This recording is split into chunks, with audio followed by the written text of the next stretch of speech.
Kembali jadi gepeng. Jadi, halo, kembali lagi di channel Kaca Biru. Dimanapun kabar kalian, semoga kalian semua tetap diberi kesehatan. Ya, ini bisa gerak-gerak sih.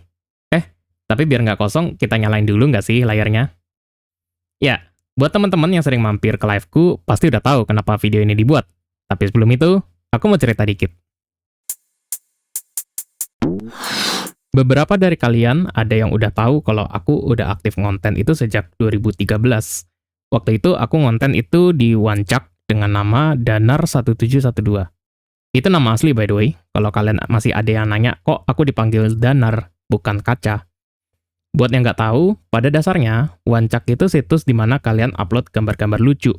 Ya, kalau kalian tahu situs kayak 9gag atau lah Elu lah ya.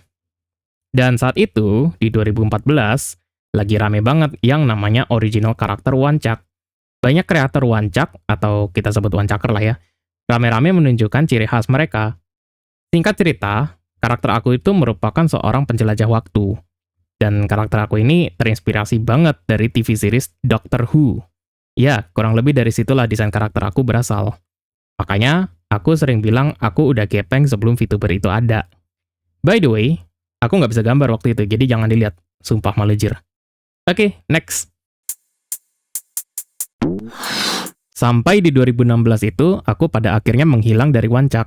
Pada saat itu, ya namanya anak SMA baru masuk kuliah lah ya. Aku berpikir aku mau fokus kuliah aja gitu loh. Jadi benar-benar melepas nama Danar1712. Mikirnya kan kuliah itu sibuk lah, yang inilah, yang itulah. Walaupun juga enggak sih. Tapi namanya keputusan udah diambil, jadi ya mungkin fame yang udah aku bangun, ya harus aku tinggalkan di situ. Dikala teman-teman Wancaker yang lain pada pivot ke media lain untuk terus ngonten. Ada yang jadi artis, ada yang jadi musisi terkenal, bahkan sampai ada yang jadi YouTuber dengan subscriber 5 juta. Singkat cerita, Mei 2023, aku kembali lagi ngonten dengan nama Kaca Biru, tapi menggunakan desain karakter yang sama. Aku sendiri berusaha untuk tidak klaim diriku adalah VTuber. Kayak, kalian udah tahu nama asli aku, kalian udah tahu Wancak aku, yang mana, di mana-mana VTuber itu pada berusaha untuk menyembunyikan nama aslinya. Bahkan adalah yang mengatakan VTuber hybrid itu sampah atau apalah itu ya. Tapi ya kalian sendiri yang malah mendukung aku. Kayak, Bang, pakai hashtag VTuber ID biar rame yang mampir. Ada juga yang, Bang, kok nggak ada L2D-nya? Dan lain sebagainya. Jadi ya singkatnya, Januari 2024, aku mendebutkan L2D-ku untuk yang pertama kalinya. Dan berikutnya, aku kembali ngonten seperti biasa. Tapi kalau kalian sadar, makin kesini aku makin jarang pakai L2D-ku. Kenapa tuh? Beberapa hal sih.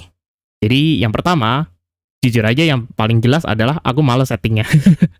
Sumpah, itu setting lighting, setting VTube Studio, dan lain-lain, itu tuh males banget. Terus yang kedua, aku lebih mentingin kejelasan dari suara aku daripada karakter aku. Kayak, ya kalau misalnya karakterku cewek sih, mungkin banyak yang ngerasa lucu, imut, kawaii, moe-moe gitu, tapi kalau karakter aku cowok. Dan yang ketiga, beberapa dari kalian, pas aku tanya ketika aku lagi live, juga kalian lebih mentingin konten apa yang aku bawa daripada L2D-nya. Jadi ya, dengan hal-hal seperti itu tadi, apakah aku masih sah dianggap VTuber? Ya, kalian sendiri aja yang nilai. Yang jelas, ini kita masuk ke poin berikutnya. Kalian yang ngikutin channel ini dari awal, pasti tahu bagaimana perkembangan channel aku dari awal. Sumpah, kalian kalau nggak punya link yang kuat, atau kalian nggak gabung ke agensi itu, susah banget nyari subscriber. Sebagai perbandingan nih, aku kasih lihat ke kalian seperti apa. Jadi, selama 2023, ya walaupun perlahan tapi pasti sih, aku tuh dapetin subs cuma sekitar 300-an. Tapi masuk ke 2024, berkat adanya shorts, aku bisa dapetin subs itu bisa sampai 2000-an. Bahkan sekarang udah 2280 harusnya ya. Dan ini nggak bermaksud untuk menjatuhkan kreator sebelah ya, terserah kalian boleh setuju atau enggak. Karena dibandingkan mereka yang cuma ngandelin streaming aja, secara angka subs dan views, beberapa bisa aku saingi, beberapa ada yang udah aku balap, di mana beberapa itu ada yang udah mulai nge-YouTube duluan. Ingat, views di sini baik dari segi total views maupun views di live streamnya ya. Karena aku berpikir bagaimana channel aku bisa dilihat banyak orang, bagaimana aku bisa mengembangkan niche channel aku, yang aku lihat-lihat beberapa orang ada yang masuk ke live streamku juga karena tahu dari shorts. Jadi, kupikir ini merupakan wadah yang bagus untuk mengembangkan nama aku di YouTube. Sampai kita masuk ke poin berikutnya. Masih ingat di awal video ini aku bilang aku nggak bisa gambar?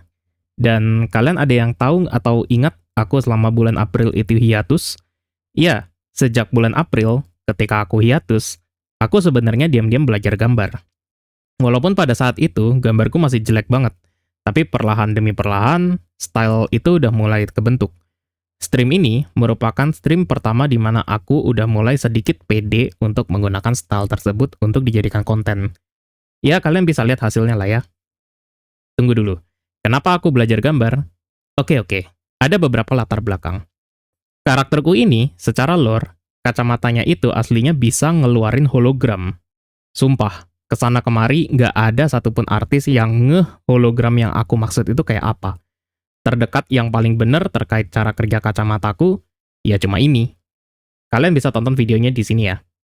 Jadi, ya kupikir kalau aku bisa gambar versi jeleknya, artis yang ku komis harusnya bisa gambar versi lebih bagusnya lah ya. Sepuh, ajarin Puh. Masih terkait komis, agak sayang aja sih kalau aku komis gambar, tapi bukan untuk sesuatu yang benar-benar serius. Loh, gimana tuh?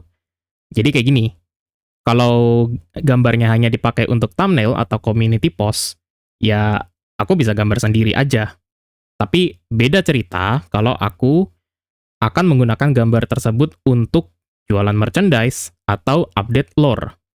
Kalau yang udah kayak begitu, kupikir kayaknya akan lebih bagus kalau aku seriusin, tapi karena mengingat aku punya keterbatasan skill menggambar, jadi kayaknya lebih bagus kalau aku komis aja. Dan yang ketiga, dari sekedar buat thumbnail, kayaknya asik sih kalau misalnya dijadiin konten. Ingat, aku mau mengembangkan niche channel ini.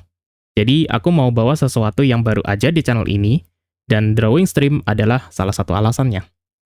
Dan yang keempat, aku suka rule 3. Oke, kita masuk ke poin berikutnya. Aku berpikir untuk pivot konten. Loh, berarti graduate dong Bang dari VTuber? Nggak kok. Jadi gini, ini mungkin cuman aku aja, tapi aku ngerasa kalau kontenku gini-gini aja akhir-akhir ini. Serius, ini kalian pasti bosan gak sih ngelihat aku mainnya balloons doang? Aku berpikir untuk coba upload skit, short story, animation, apalah itu.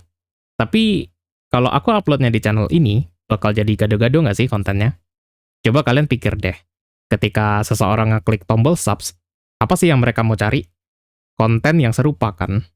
Sekarang bayangin kalau kontennya gado-gado. Kaget nggak sih? Kayak, perasaan kemarin aku klik tombol subs buat dapetin animasi yang lucu. Kok sekarang malah jadi bahas Nico Kado Avocado? Siapa pula? Aku sering bilang, streaming iseng-iseng, tapi kalau ngomongin kualitas konten, mau dilihat dari sudut pandang manapun, ya nggak boleh main-main. Kayak kalau kalian masak, boleh iseng punya hobi masak. Tapi kalau skill masaknya juga iseng, ya siap-siap aja antara kebakaran atau keracunan. Kan gitu logikanya ya. Jadi ya aku pikir, oke, mungkin channel ini bakal berjalan seperti biasa. Mungkin frekuensi streamnya aja yang bakal berkurang. Ya mudah-mudahan kalau masih kuat, tetap bakal ada konten yang fresh di channel ini. Tapi di saat yang bersamaan, aku memutuskan untuk membuat channel khusus untuk upload short animation. Kalian bisa subscribe di sini ya. Oke, segitu aja sih. Sorry kalau ada salah-salah kata. Semoga kalian masih bisa enjoy dengan konten-konten yang aku sampaikan. Aku Kaca Biru, good luck and have fun.